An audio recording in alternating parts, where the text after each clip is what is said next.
I have the very distinct pleasure of introducing our first speaker this morning. Dr. Michael Murphy serves as President and CEO of Empower USA, an international management consulting firm that provides management and leadership guidance to public and private agencies. His journey of public service began as an entry-level police officer in Kansas City, and then serving also as Chief of Police in Mesquite, Nevada. Most recently, he served as the Director of Special Services for the National Center for Missing and Exploited Children in Alexandria, Virginia. Prior to his time on the national stage, we've known Dr. Murphy as the coroner for Clark County, the Office of the Coroner and Medical Examiner, where he served for 13 years. He's a graduate of the FBI National Academy, has a PhD degree in Business Administration with California Pacific University, and he's also a fellow with the American Board of Medical Legal Death Investigators. Say that three times real fast. It is my distinct pleasure to introduce Dr. Mike Murphy.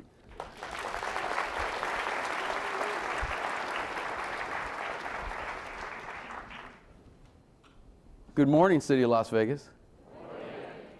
Ain't gonna get it.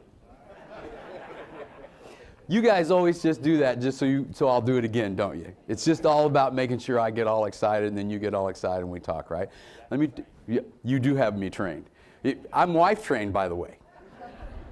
I know that the famous two last words that I'm supposed to say every day is yes, dear. But I do want you to, first and the last words, I'm going to say, and I also want you to know that I had her at the end of the bed begging this morning.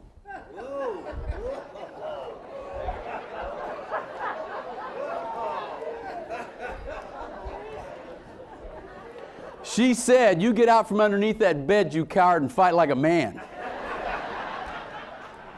Let's try this one more time. Good morning, City of Las Vegas. Good morning. Thank you. I want you to know I am so excited to be back home. In case you haven't known, I spent some time, I think he mentioned it, I spent some time in Washington, D.C. working for the National Center. It was a great experience. I was able to wrap up my projects early, but I am so happy to be back home in Las Vegas. That coming home once a month sucked. I'd like to say it was cool and it was great. And I mean, we felt like it was kind of like dating again, you know, but it sucked. And the traffic there, all the traffic engineer people from City of Las Vegas, hold up your hand. I love you. Thank you so much for making the traffic lights sync and making it so traffic flows. And because in Washington, D.C., it's not uncommon for you to sit at a traffic light 5 and 6 cycles and just watch it change and there's no place to go. And you just sit there. It's a great experience. You should do it once in your life. Having said that, I have a couple of housekeeping issues. Since I'm no longer the coroner, I've let go of my coroner Twitter account, and now I have a new one. So I want you to follow me on Twitter at EmpowerUSA1, the number 1, not O-N-E, but the number 1, EmpowerUSA.1. Okay, just so that I can have more than 5 followers. I'm working on that. So let's talk about risk-taking. You know, when we're talking about risk versus reward is really what we're talking about. You know, are you willing to take a risk? I've done this presentation for some elected officials, and one of the things that I talked with them about in a previous presentation, I said, once you get elected, are you making decisions to get reelected, or are you making decisions to make a change and make a difference in your community? And the room falls silent. If you're making decisions to make your community better, then re-election will come, really on its own. And so I want you to know that while it's not, I know you're not elected officials, I want you to, well, there may be some in the room, there might be some listening, but you work for electeds. And I want you to know it's about making the right decisions. And risk-taking is a part of what we do.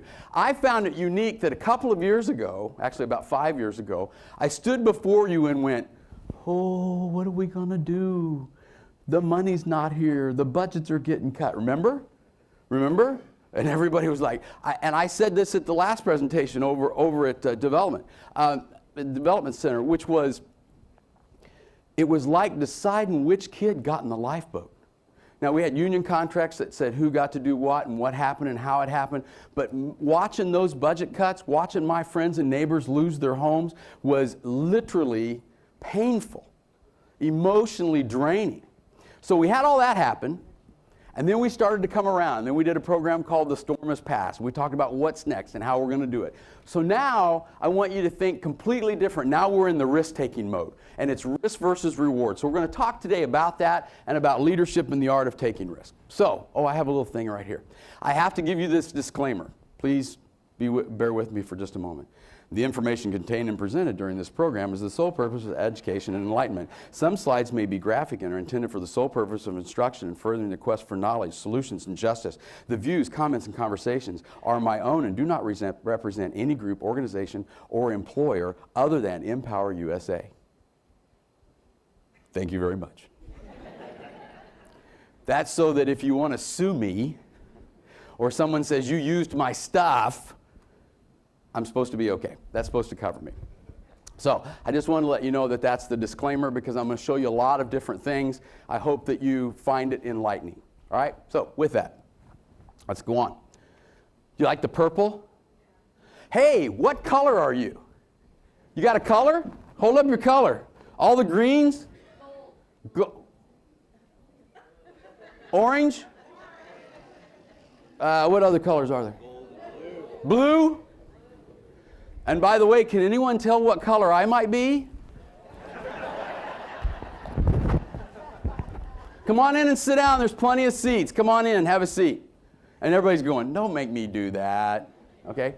If you like to stand in the back, that's cool. I just don't want to hear anything later about my feet hurt. Can anybody tell what color I am? All right, there we go. So let's talk about new ideas. What do you do when you have a new idea if you're going to take a risk? The first thing you got to do is you have to have an incubation period. You got to let the idea incubate. You know, it's when it's new. It's you know, it's kind of like, well, you know what an incubator is, right? Okay. So you got to let an idea incubate. So with that, you have to know some other things. The next is you have to know when you're the most creative.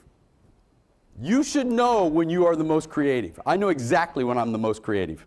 Morning time for me. Sometimes late at night when I'm trying to go to sleep, I get all these ideas. But you have to know when you're most creative.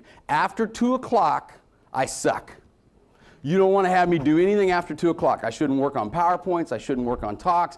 I shouldn't work on documents. I'm best to just kind of walk around the office. At my old office, they used to say, oh my God, you just got murphed. And that means that in the afternoon, because I knew I wasn't creative, I just run around and interrupt other people's days. You know what I mean? I just walk in and go, hey, how's it going? What are you doing today? Hey, you know, and they'd go, what are you doing? I said, I'm doing anything but doing work, because after 2 o'clock, I suck. Right? So you have to make sure that you know when you're creative. Bennett hates it when I say this.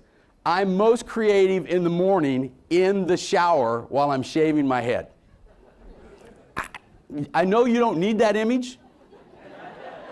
I get it, okay? So go do something else to get the image out of your head. But the point is, that's when I'm the most creative, and I come up with some of what I consider to be my best ideas.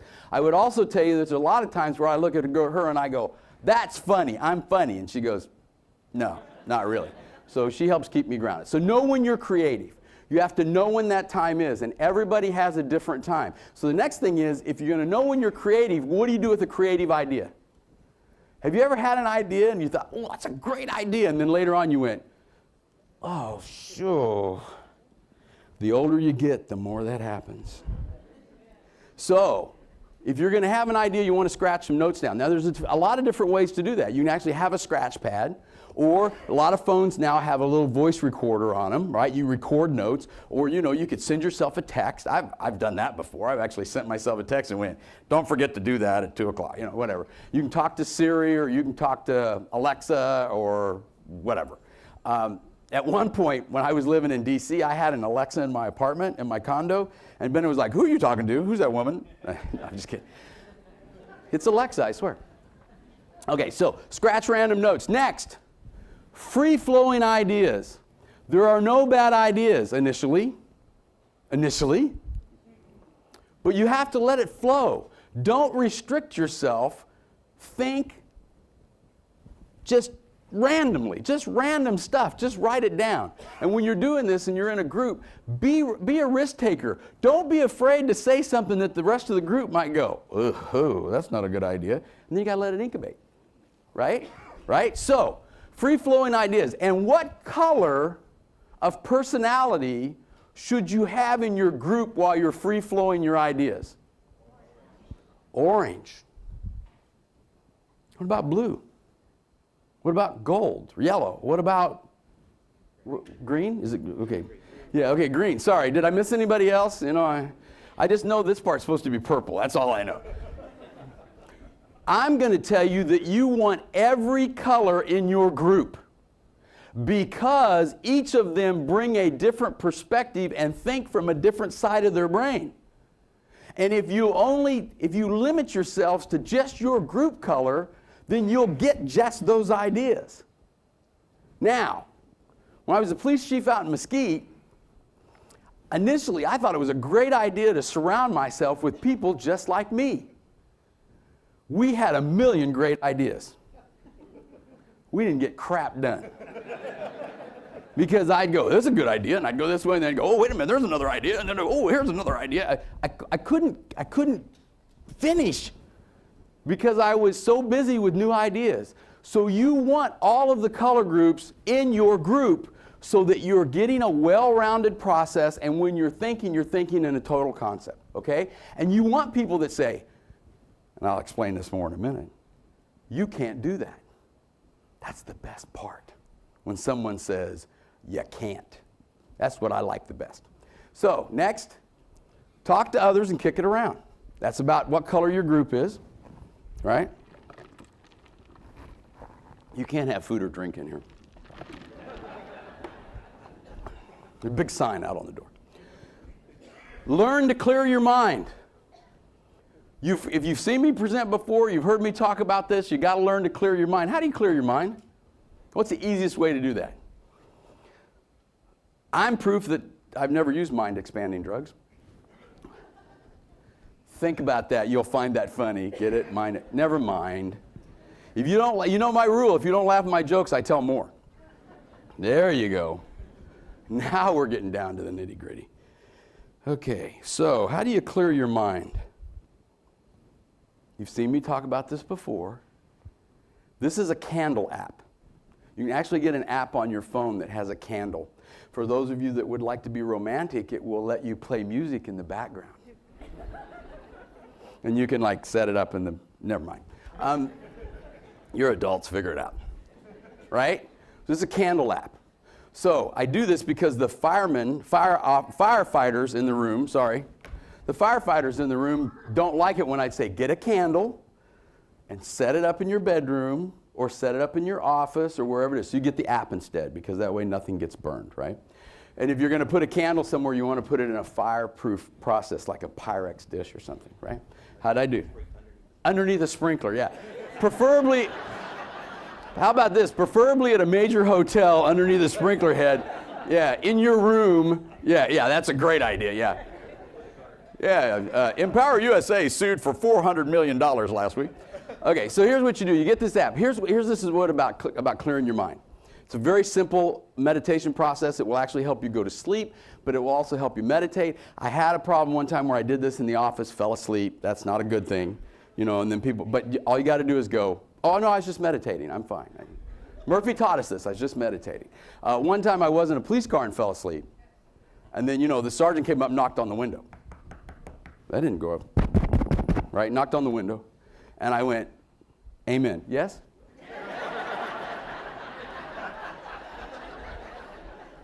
Get me for that one. So, to clear your mind, what you want to do is, you want to look at the candle, look at the flame, this picture, then you want to close your eyes and you want to imagine that flame in your mind's eye. And then, if you lose the image, open your eyes, look at it again, and then close your eyes. So it's a process that you're going through. That's a meditation process. It will let you clear your mind so you can go to sleep at night. But the other thing is it will let you clear your mind of all the millions of things that you're thinking about at that moment so that you can then have new ideas flow in. How are you, young lady? It's good to see you. All right, learn to clear your mind. Next, Are you willing to hear both positive and negative? Uh-oh. Uh-oh. I have a great idea. Your idea sucks. When you have all these different color groups on your team, they should have the ability to tell you in an appropriate way, I don't know if I like your idea, or your idea has some merit, but you want to make sure you say it correctly, but you have to say what you feel. And you have to be willing to listen to it. So you have to be willing to say it, and the receiver has to be willing to receive it. And if that's not going to happen, none of this is going to work. Okay? So that means open communication in an appropriate and adult way. Now, you don't attack people, you attack process. So you don't go, your idea sucks and you're an idiot.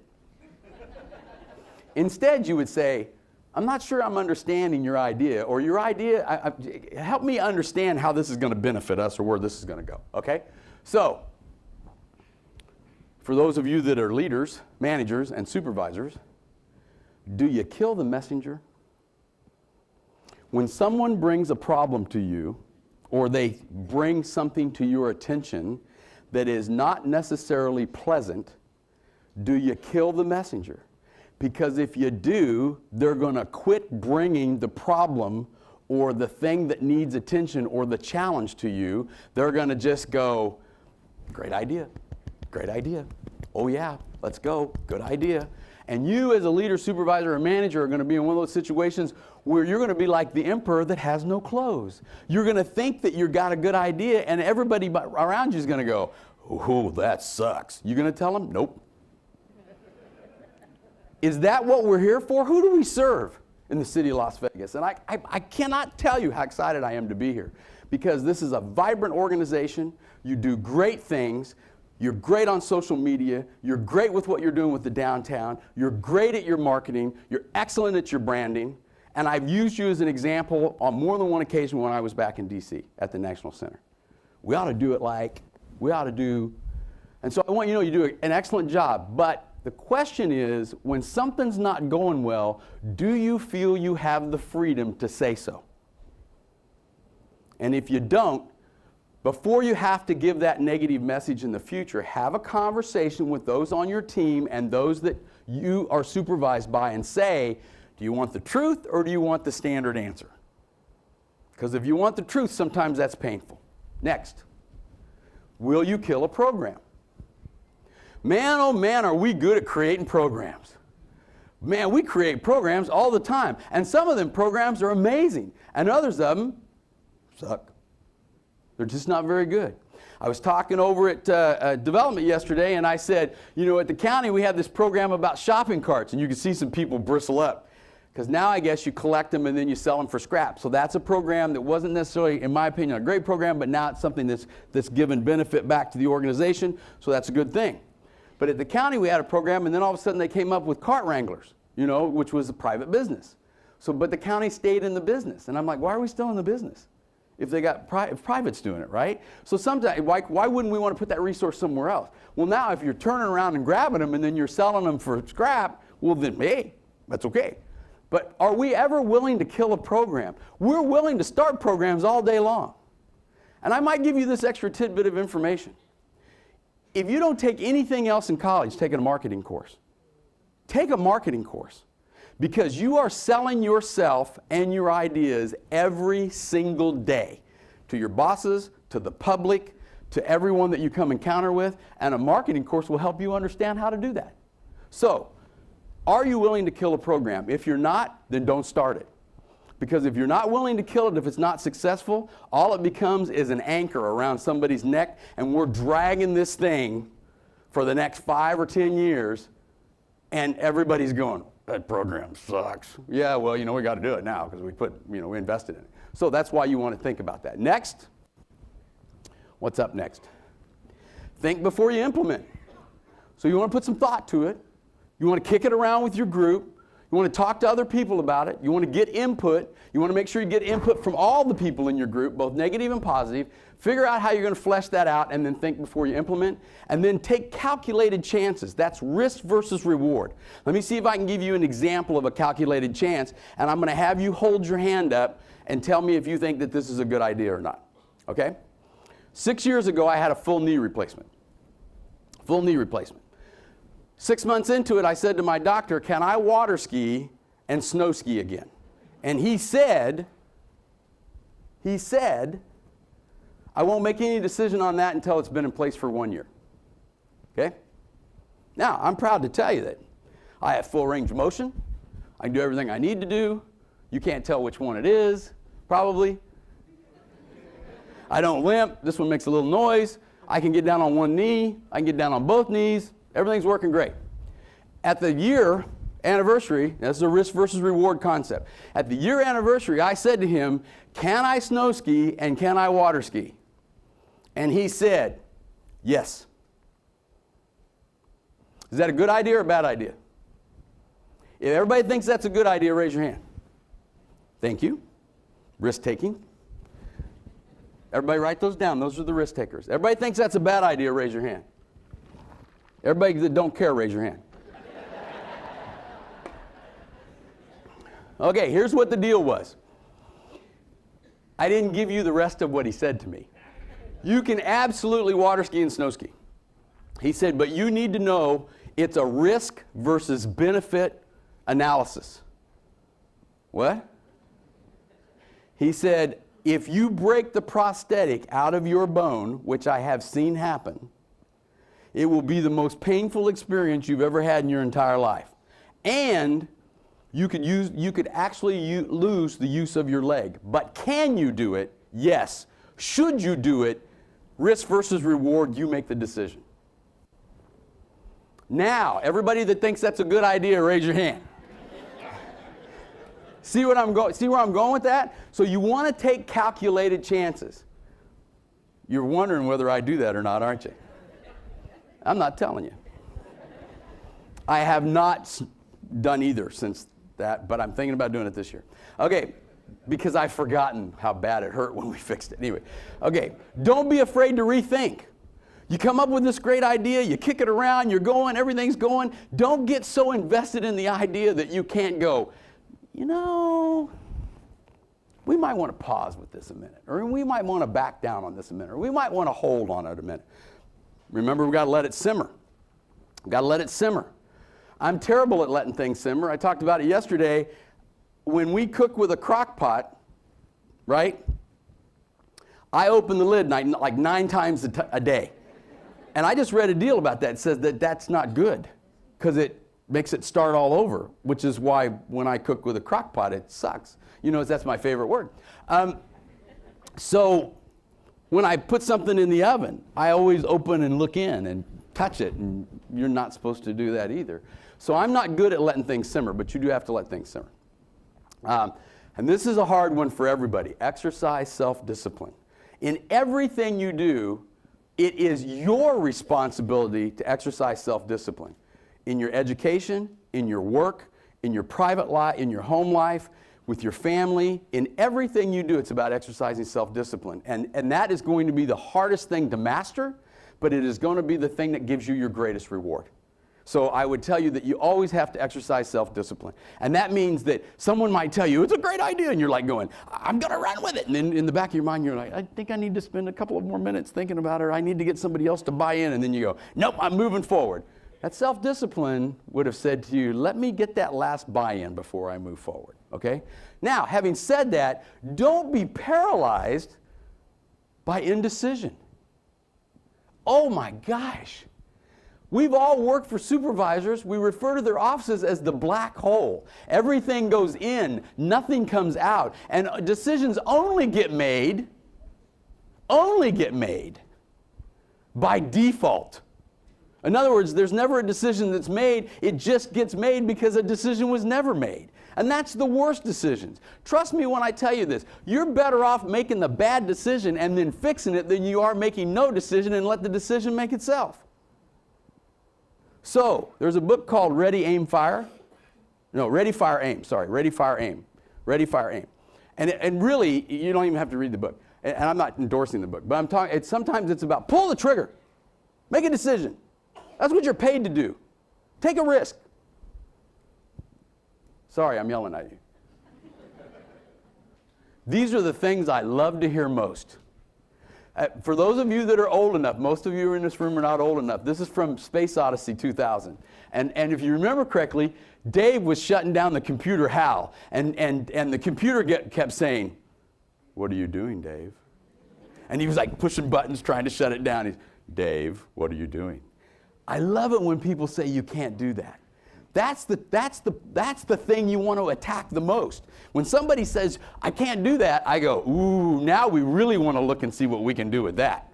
So if you want to get me in trouble, if I'm ever working for an organization that you're a part of, just come up to me and go, "They said we can't do that." And I'm like, I'll run right towards that fire or gunshot or whatever it is.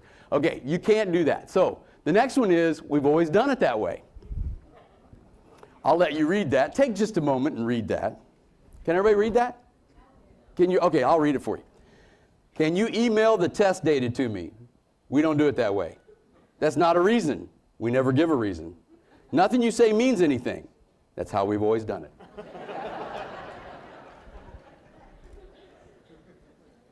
Some of you have lived that. Some of you do that. I just want to remind you that when people say we can't do it or we've never done it that way, that's the low-hanging fruit. When I go to an organization and I'm asked to take over a part of that organization or to come in and evaluate the organization, oftentimes what I will do is meet with employees and ask them a series of questions. Sometimes HR likes this, sometimes HR doesn't. I don't really care, but this is what I do. I say, if you were on a deserted island and you were going to be there for the rest of your life, what 3 books would you take with you? And then I say, what 3 movies would you take? What 3 types of music would you take? And people look at me and go, why would you ask that? And then I go, now give me 3 things you think the organization does extremely well, and now tell me 3 things that are challenges in your workplace. And you're going to go, why do you do that? It lets me see what the low-hanging fruit is, so those are the things, those challenges that I'm going to pick off and start trying to make a difference on. And you're going to go, why did you ask the first 9 questions? Just so that I can get to know people, so that I can experience. You'd be surprised what people say about what their movies are and what their books are. And you know, some people are very, very analytical. They'll go, 3 books, I'm going to be on an island for the rest of my life. I want 1 on emergency medicine, in case I have to cut myself open. I want 1 on survival, right? And I want 1 on building stuff. And I go, oh, okay. And I have other people go, you know, they'll say a religious book, and they'll say, I want, you know, the great works of whatever, and, you know, I don't know. And then I've had other people go, I want a comic book, and I'm like, okay. But that's because people think differently. And that's a good thing. We bring that to us. We're all alike, but we're all different. We should celebrate the difference. So think about that. And then let's think about change. You've seen me say this before. I'm going to say it again. I do not want you to think outside the box.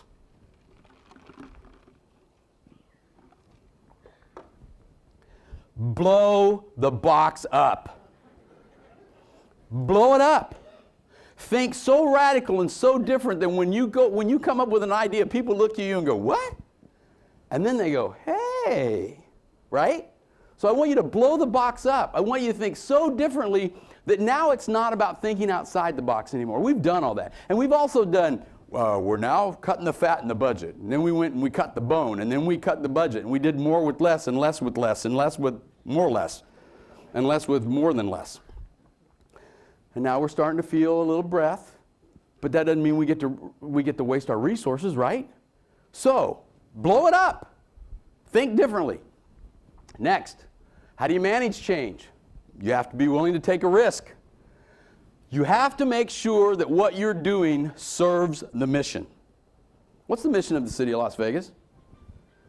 Anybody? Mission of the city of Las Vegas. Uh-oh. And the room fell silent. I love it when I ask that and everybody goes, oh. Mission of the city of Las Vegas. Yes, right there, sir.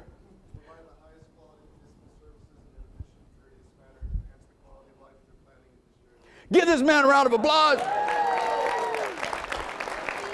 Excellent.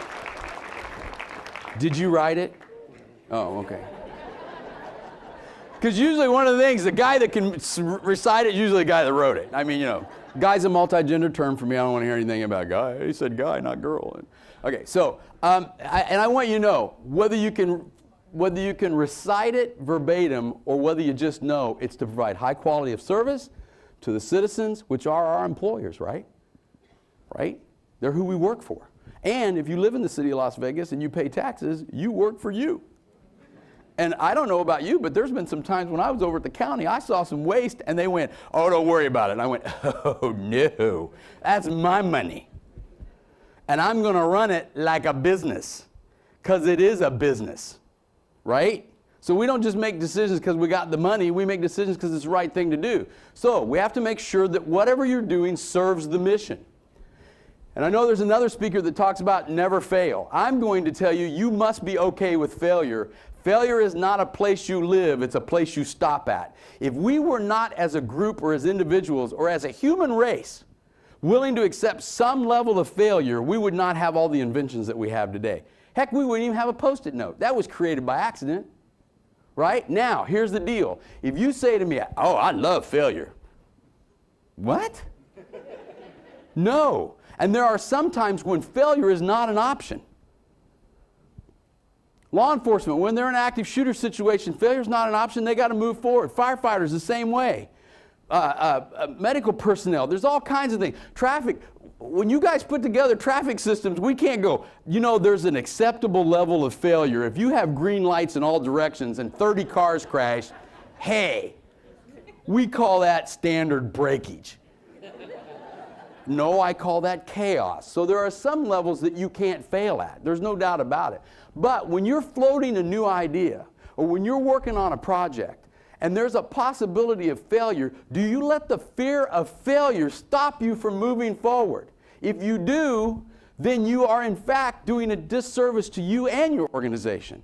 Failure is not, as long as it's not a stop sign, it's a road directional sign, and you're using it to say, oop, this didn't work, I gotta move this way. And you're constantly changing, adjusting, and moving, then that's not really failure, that's adjustment. Ultimately working towards success. Next.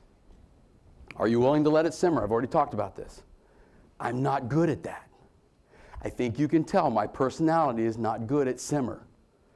Let it simmer. I went to the National Center for Missing and Exploited Children. They brought me in to be a change agent. I'm working through these processes, and they'd go, you're going way too fast. We don't work at that pace.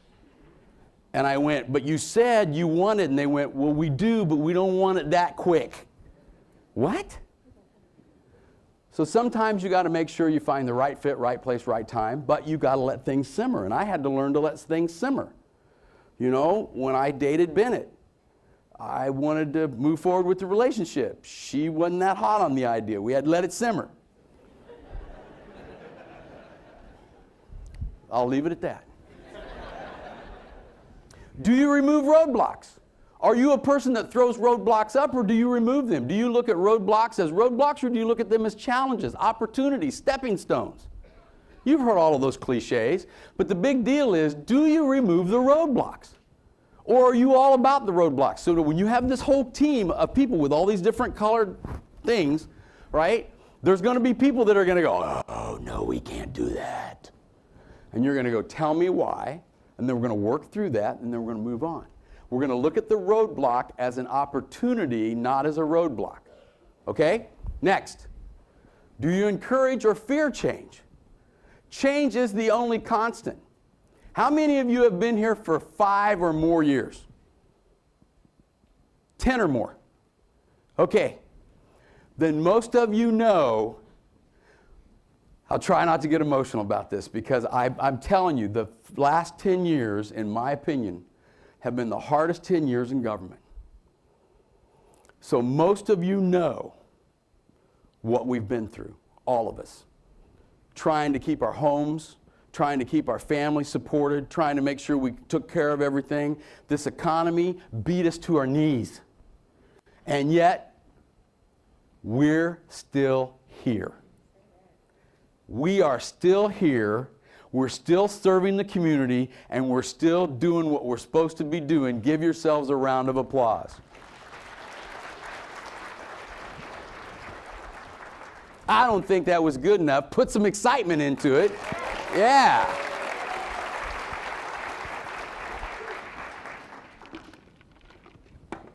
You've heard me say this before. I am not afraid of storms because I've learned to sail my ship. You're not afraid of storms either because you've lived it. And now you can build upon that experience and use it for future growth and make this community even better than it is today. And it's great already.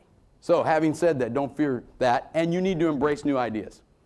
If we're not willing to embrace new ideas, we're moving backwards because the rest of the world's embracing them and moving forward and grabbing up as quick as they can.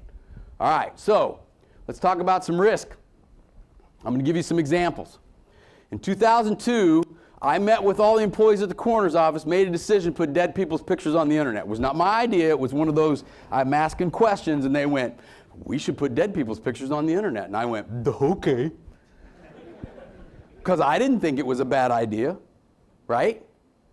And the press went nuts. People from all over the United States said, bad idea, don't do it, shouldn't do it, he should be fired, get rid of him, he's terrible. And I was like so new to the process, I was too dumb to know it was a bad idea. Sometimes it's good to be dumb. So, if you'll notice really close here, I got to read this. About 4 paragraphs down, 1, 2, 3, 4. It says, Jerry Nance of the Center for Missing and Exploited Children based in Washington, D.C. expressed concern that the photos could appeal to online fetishes, blah, blah, blah, blah, blah, blah, blah. And he said it was a terrible idea. Now that's one of the representatives for National Center for Missing and Exploited Children. 24 hours after we put our first one up, a City of Las Vegas marshal in corrections at that time saw a picture of a decedent and went, I know who that frequent flyer is in our jail, and helped us identify our first decedent. And 24 hours later, we got another one, and 24 hours after that, we got another one. And I remember the BBC calling me. I did an interview at like 9 o'clock at night on the telephone in my car. And this lady went, isn't that rather macabre of you? And I went, I believe it is. I'll never forget. I mean, I was like, I actually said to Ben, I said, this is the shortest career I'm ever going to have. They're firing me, right? Jerry Nance, and I want you to know, Jerry Nance is well respected in the forensic community. Great guy. A couple of little side stories. First one is, you know, I just finished working for the National Center for Missing and Exploited. As I was doing research for this, I found out that Jerry said that. Jerry's retired, great guy, all about the mission. I ended up running his work group and sitting in his office in D.C. 15 years later. Now, I didn't do it for that purpose, but I want you to know sometimes you have to be willing to take a risk, and you will gain great rewards. And as a result of that, the original website that was created, I'd like to just say in honor of those that we still have not identified and those that we have over at the coroner's office, or they have, I'm no longer there, you know that. And then that became the one on the far left. The federal government looked at it and went, that's a great program, and they adopted a federal program called namus.org. And now hundreds of people have been identified as a result of that. And that started with work right here in Las Vegas. It was not my idea. It was an employee's idea. I just pushed it forward. And I'd like to mention that in honor of Aroa Grande Doe, we are still trying to identify her. She has not been identified yet. Since I've been home, I was involved in an exhumation with her in the Henderson Police Department. And we're still working to identify her if you happen to know who that girl is. We think she was in high school in Las Vegas in about 1980. My point is, we haven't identified her. Why not?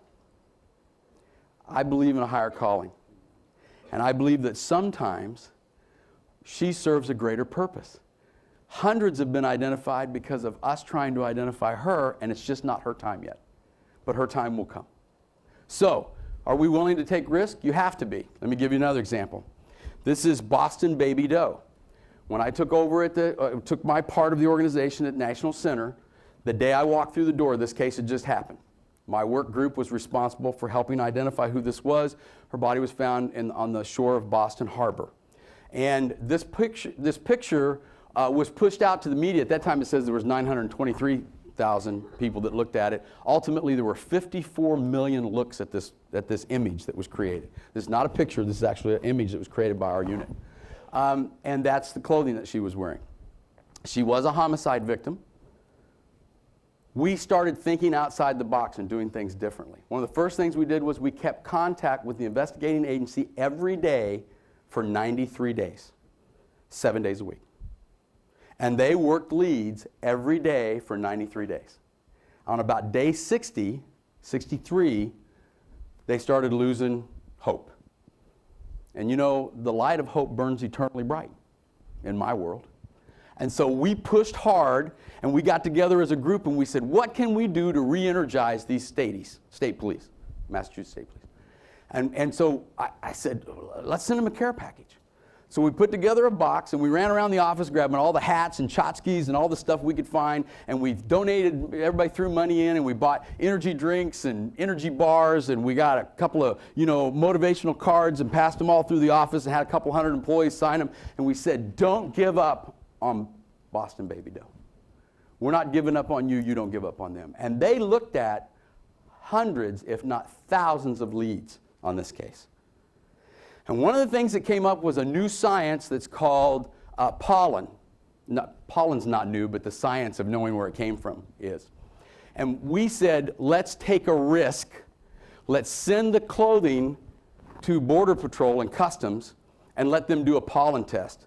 And with the pollen, it may tell you where she was in the last bit before she was deceased. And if you'll look on this map, that dot is the Arboretum in Boston. Now, what is an arboretum? I didn't even know what an arboretum was. I'm serious. I had no idea. It was just not a word I was familiar with, I plead ignorance. And it turns out it's kind of a fancy garden, right? And there's one in D.C. too. We ended up working a case there. But the point is, there's the Arboretum. There she is. The triangle in the lower left-hand corner is where she was living, which is about 2 blocks from the Arboretum where that pollen said she was. And the triangle in the upper right-hand corner is where her body was found. My point of telling you that was we were able to tell the police, focus your attention on leads in this area. Prior to that, they were working all over the United States and in some international leads. And so they did identify Bella Bond. Why is it important for you to know who Bella Bond is? Is because once you know who she is, you know who's responsible for her, and then you hold those that have done something wrong to her accountable. And so justice will be brought. But it's because you have to be willing to take a risk. So, not trying to give you a downer story, but there was a positive in the end, right? All right. So, we did some exhumations here in Las Vegas. So I got a grant. I'm all about grants. Got a grant. We dug up 50 folks. Old cases. We're going to apply today's science to yesterday's cases. 3 years went by after we did that with not one identification. And I went, well, that was a waste of money and resources and time. And then we identified a case. And then we identified another case. So sometimes you got to let the idea simmer. There you go. How about this one? I would tell you that I have a partnership with Nevada Donor Network. In the interest of full disclosure, I'm now working for them as a consultant, part-time. But while I was at the coroner's office, I was selected to receive what they call their Infinity Award. It was the first award they'd ever given in reference to that, as a result of some changes that we made. I'm not going to read that, but while I was the coroner, we went from being, and this was a lot of hard work on a lot of people's part, at the donor network, at the coroner's office, citizens, everybody, went from being what I would refer to as being the worst conversion in the United States, or one of the worst, meaning people that wanted to donate but couldn't, to being the highest in the nation. How did that happen? Teamwork. New ideas, new concepts, new realities, and that's how it works. But one of the ideas that I came up with was police and prosecutors and defense were against donation if they thought it was going to prevent their case from going forward for prosecution. I get that. I absolutely get that. So I got to thinking about it. You're not going to want to know this, but I'm in the shower. And I thought, what if we did a pre-autopsy and we were there when the donation process happened, the procurement process happened, so none of the evidence would be lost. We could serve the family because the family wanted to have donation. We could serve the legal system because they want to have evidence gathered, and we could make everything move forward in a positive way. So then the next question was, great idea, who's going to pay for it? Donor network. So it didn't come out of tax dollars. Next was, had to get buy-off. Went to the defense bar, they said we're in. Went to prosecution, they said we're in. Went to police, they said we're in. Now all that sounds really great. So we put this program in place. We occasionally use it. We're kind of hit and miss on it. One night about 11 o'clock, I get a phone call from Donor Network. I'm the coroner, and they say to me, listen, there's a case that you guys have said that they're going to decline it, saying that they can't go forward with a donation. We think this would be a good opportunity for the first team to go out and respond and try to utilize that to see how that works. And I went, you know, I had this great idea in the shower. I'm not really good at 11 o'clock at night. I said, you know what, let's give it a shot. So we did it. Now, 6 months before that, we created the first team, right?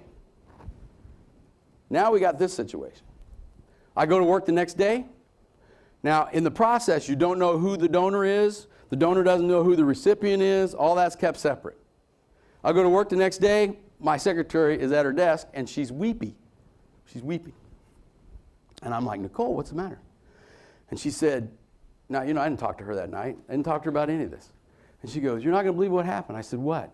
She said, do you know? And she named this lady, and I said, yes. And she said, well, her son has been on dialysis for X number of years. And he just found out this morning he's getting a kidney. Now, I'm confident that that was as a result of a decision that was made the night before, which was really as a result of a decision that was made 6 months before that. And you know, one of my favorite sayings is, what we do in life echoes in eternity. You have no idea the impact of the decisions that you make today, how they will impact and play forward in the future. But I can tell you this, if you do the right thing for the right reason, and you keep a sense of mission, and you keep moving forward, they will pay back, not money, but great benefit in your life and in the lives of others. So with that, well, let's talk about some other programs. I came up with this idea when I was out, as I was the captain in Boulder City. And we came up with this idea to put a little yellow placard in the window of all senior citizens' homes. And it was the Morning Glory program. And what happened was, if you were a senior and you were concerned, this is before they had the button that went, I've fallen and I can't get up, okay? You put this little placard in your window, and then if someone saw the placard after 10 a.m. because you didn't remove it, you know, like a postal employee, a utility employee, firefighter, police officer, whatever, neighbor, then they would go over and knock on your door, and if no one answered, then they would call the police and we'd do a welfare check. The whole program cost about $100. I think it was like $90 in printing, that was it. And then you had to get registered, and then, you know, we'd send people out. That was one of the simplest programs that got some of the best press at the time, and people thought that the police department was doing this great thing, and it was so simple. Now, later on, somebody went, you know what, you're putting them placards up, and now everybody knows that's an old person, you can go in and rob them. So they came up with a new system, and we killed the program ultimately. But you have to be willing to think differently. Another one, who knows about Pokemon? Anybody know about Pokemon? I know nothing about Pokemon. Except that when it became big in Washington, D.C., everybody was doing this. Walking around and bumping into things, and they actually had to say, you shouldn't play Pokemon at Arlington Cemetery. You shouldn't play Pokemon at some of the memorials, you know, at the Holocaust Museum. Really? We had to tell people that? I'm sorry. I mean, but Pokemon's big. So the National Center, sense of mission, they came up with this idea, and one of the news stations took pictures of missing children in the D.C. area that were either thought to have been lured away from their homes, not runaways per se, lured away to put into the sex trafficking trade or other issues, and they put their pictures on billboards, on these little A-frames, and then they made them Pokemon stations. So if you got there, you got whatever you get when you play Pokemon.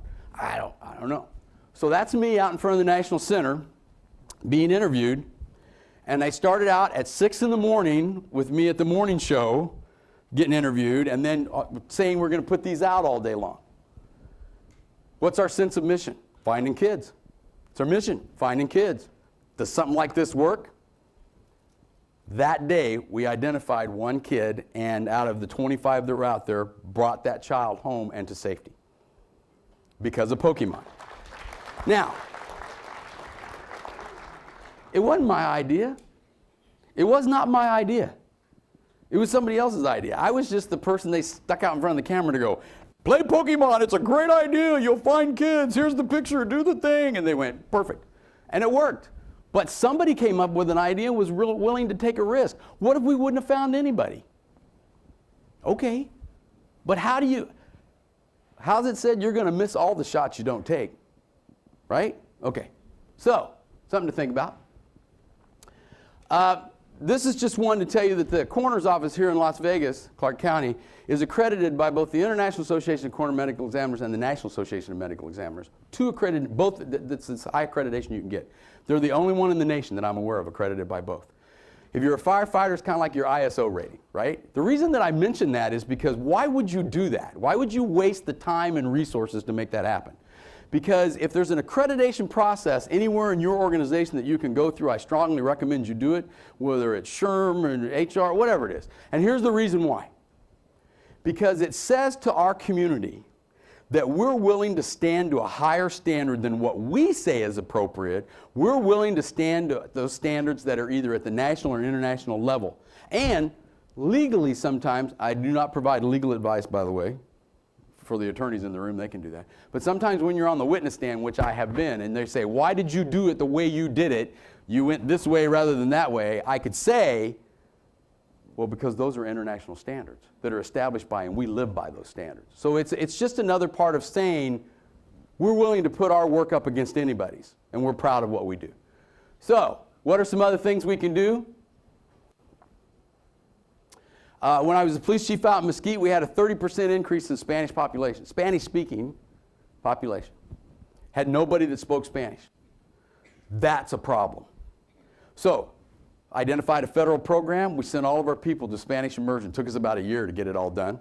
In the meantime, it happens to be a strong LDS community. Why is that important? Because a lot of LDS folks go on missions, and when they go on missions, they develop language skills because they're going to be there for 2 years, 18 months to 2 years, depending on what it is. And so we developed a speakers bureau or an interpretation bureau where we could call people and they would come out and assist us.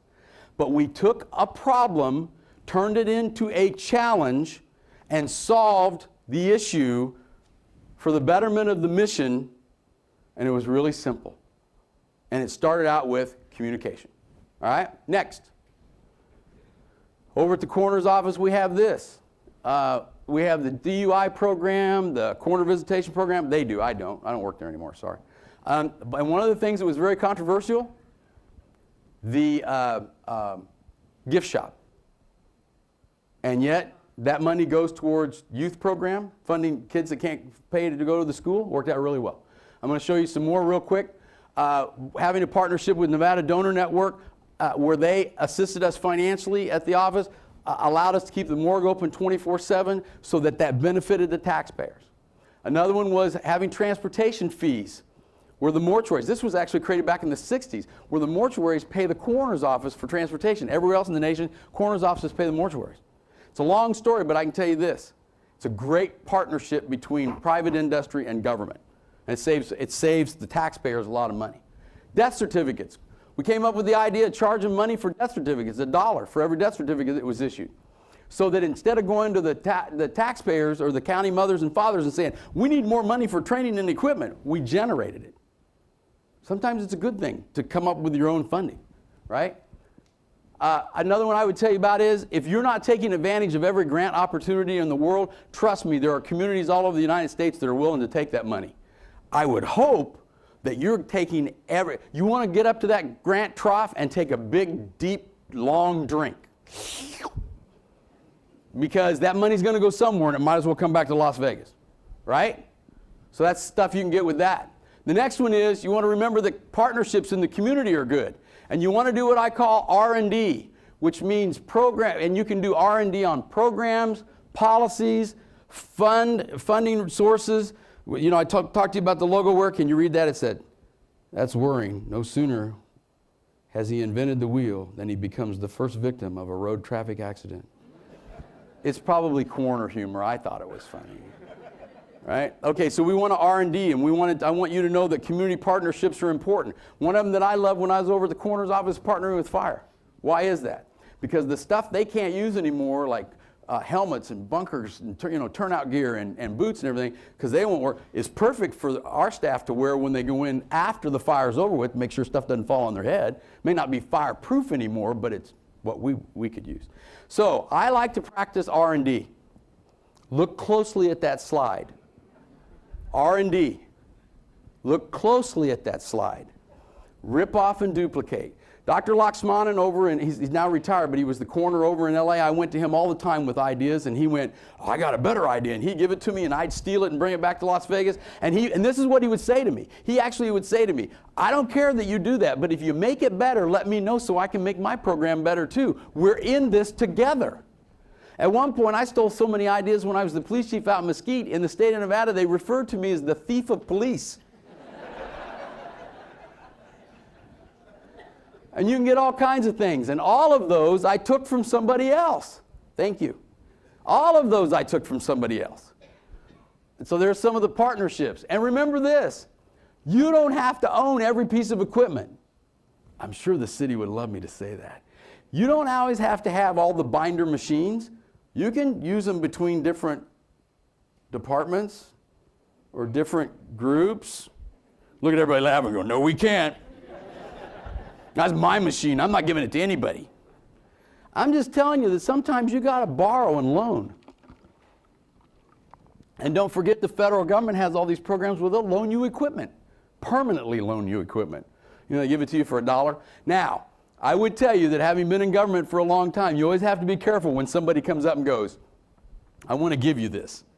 Because sometimes I found out at the National Center, I had organizations that were willing to give us something.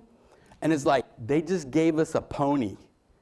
It's cute, but now I got to feed it, and I got to have a place for it. So you don't always want to just take what everybody gives you, right? I mean, you want to make sure there's a process.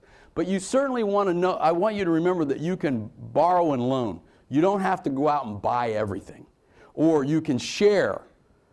I know that's a hard concept for some of you. I want you to share. And that doesn't mean share like this. Can I have this? And he's like, no, and we're pulling on it, and I'm going, share is when we share, right? Okay, I just want to remind you that. So, follow me on Twitter, @EmpowerUSA1. Okay, I'm open for questions. I said I'd be done in 1 hour. It's 1 hour, it's actually 56 minutes. That's pretty good, right? I'm supposed to count to 10 before I close, and then I'll close up with my last statement. Any questions? No, but will you make a comment, please, if you've got a mic? Make a comment? Yes. Yes, will you let everybody know that the farmer's market is outside from 10 to 9? I think they heard you.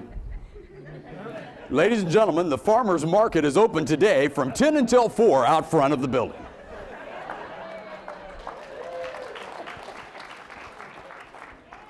That's right, Kansas City International Raceway. We've got Big Daddy Don Garlitz and his flame-throwing, nitro-burning dragster. We've got the Snake Pardome and his all-plastic funny car. I-435 and I-70 be there.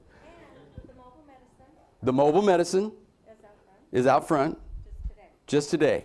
just today. They can get free vision screening They can get free vision screening on the first floor in the training rooms. on the first floor in the training rooms today only. And the farmer's market I said the farmer's market. again tomorrow. Oh, and the farmer's market is again tomorrow from 10 to 2.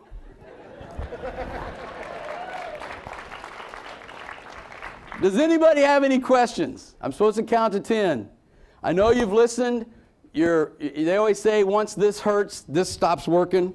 So I'm going to go. But I would tell you this. There's a couple of things I want to tell you. I'm so very proud of the city of Las Vegas and this community. I cannot tell you how proud I was that when people would ask me when I'm traveling around the world, or I'm in, even the time that I call it TDY, on temporary duty assignment in DC, they'd say, where are you from? And I'd go, Las Vegas. And they'd go, really? You live there? Yeah. It's a community? Oh yeah. And they go, really? I said, yep. My kids played baseball, soccer. I said, yes, it's absolutely a community. It's a wonderful place. I used to, once in a while, I'd look at them and go, yeah, I was born and raised in a hotel. And they'd go, really? And I'd go, you're an idiot. No, I'd go, no, not really. So So I am not a native Nevadan, but I've been here 37 years. I cannot be prouder than to say I'm a part of this community. I cannot be prouder to be home. I would leave you with my parting words, which are always, always the same. What we do in life echoes in eternity. I've shown you a lot of things today. I've given you some ideas and concepts. More than likely, I have not taught you anything new, but maybe a different way to look at things. We have opportunities in our life to make a difference in every part of what we do. In every part of your job. Everyone in this organization is important. From the city manager, from the city council, custodians, everybody serves a purpose. One of the things I love the most is there's a story that talks about that if you went to NASA, and there, you know, that NASA, that space place? Okay, if you go there and you saw a custodian that was sweeping the floor, and you asked, what do you do? The response would be is, I help send people and things into space. Not I sweep the floor, I help send people into space. Each one of you are a part of the mission of this organization. Embrace it, be excited about it, and please, please make sure that what you do echoes forward in eternity. Have a great day and a good conference.